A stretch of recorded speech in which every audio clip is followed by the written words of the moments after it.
Всем привет, с вами Дина. Добро пожаловать на мой канал «Коллекция рецептов». Наверное, у каждой хозяйки есть любимая выпечка из слоеного или слоено-дрожжевого теста. Сегодня хочу поделиться с вами рецептом полюбившегося в нашей семье пирога. Будем готовить пирог-кулебяку с мясом, капустой и грибами из готового слоено-дрожжевого теста. Начнем с приготовления начинки. Устанавливаем сковороды на плиту, наливаем немного растительного масла и поочередно обжариваем все продукты. Грибы, у меня свежие шампиньоны, которые можно порезать кубиком или соломкой.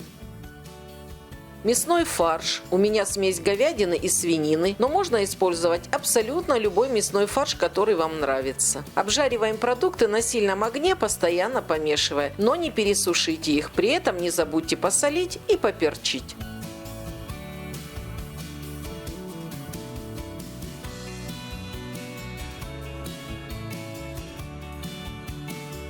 Обжаренные грибы перекладываем в чашу, в которой в дальнейшем перемешаем всю начинку. На этой же сковороде обжарим капусту на небольшом количестве масла.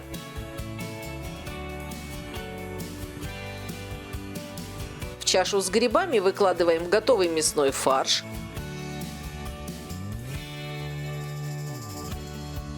И остается обжарить лук. Капусту и лук также обжариваем на сильном огне. При этом продукты необходимо не тушить, а именно обжарить.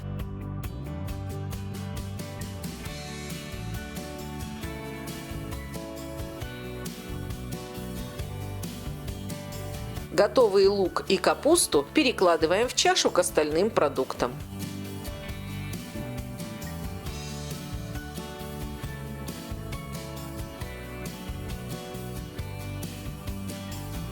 Начинку хорошо перемешиваем, пробуем и при необходимости добавляем соль и перец по своему вкусу.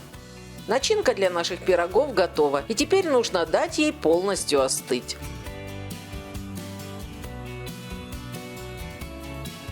А пока начинка остывает, разморозим готовое слоено-дрожжевое тесто. У меня в упаковке 2 листа весом по 250 граммов. Я приготовлю 2 пирога кулебяки и заверну их разными способами. Рабочую поверхность слегка присыпаем мукой и раскатываем тесто.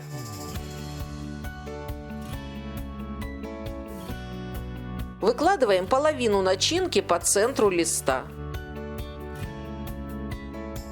Отдельно взбалтываем вилкой одно яйцо и смазываем свободные края теста.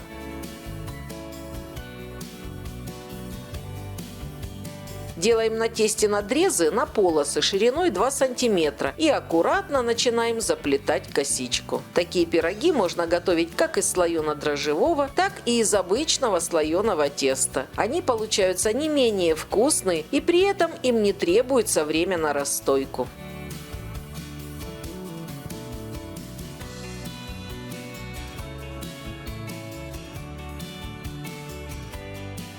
Вот такая кулебяка у нас получилась. И сейчас я покажу более простой способ сворачивания пирога. Снова раскатываем тесто в прямоугольник, но в этом случае начинку равномерно распределяем толстым слоем по всей поверхности теста.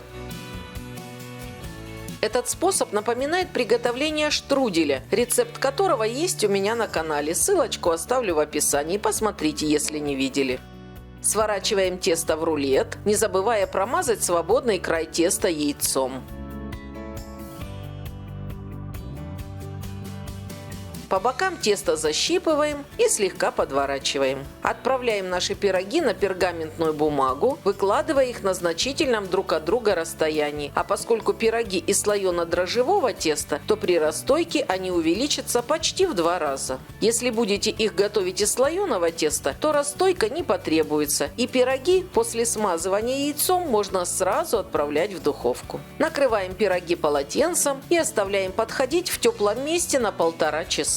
Выпекать пироги я буду на пекарском камне «Гурман», предназначенном для выпечки хлеба, пиццы, кондитерских изделий, а также приготовления мяса, рыбы и овощей. За 15-20 минут до окончания расстойки кладем камень в духовку на решетку и устанавливаем необходимую нам температуру, в данном случае 180 градусов. Камень должен хорошо прогреться. Пироги отлично подошли. Смазываем поверхность яйцом и по желанию присыпаем кунжутом. У меня смесь белого и черного. Отправляем пироги вместе с пергаментной бумагой в духовку на хорошо разогретый камень и выпекаем 20-25 минут. Но учитывайте, что еда на камне готовится немного быстрее. Способность камня быстро нагреваться и долго отдавать тепло создает в обычной духовке эффект каменной печи. Спустя 20 минут наши пироги готовы. Достаем их. Еще горячие, с хрустящей корочкой пироги смазываем растопленным сливочным маслом.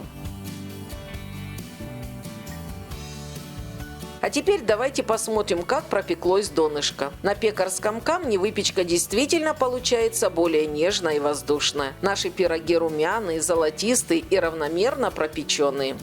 Камень для выпечки особенно оценят обладатели духовок, в которых есть проблемы с регулировкой температуры. Например, блюдо пригорает или не пропекается, а камень выравнивает температуру в духовке. Если вас заинтересовал пекарский камень для выпечки, то более подробную информацию о нем вы можете узнать на сайте производителя. Ссылочку оставлю в описании. Пироги получаются очень ароматные, мягкие, с аппетитной хрустящей корочкой и вкусной сочной начинкой. Несмотря на то, что они готовятся очень просто, результат в итоге великолепный. Рекомендую приготовить и попробовать. Желаю всем приятного аппетита. Если вам понравились эти пироги, ставьте лайк. Делитесь видео с друзьями и пишите свои комментарии. Не забудьте подписаться на мой YouTube-канал «Коллекция рецептов» и нажать на колокольчик, чтобы получать оповещения о выходе новых видео. У меня на канале есть и другие рецепты различной выпечки, как сладкой, так и не сладкой. Все ссылки на экране и в описании. С вами была Дина. До новых встреч, до новых вкусных рецептов.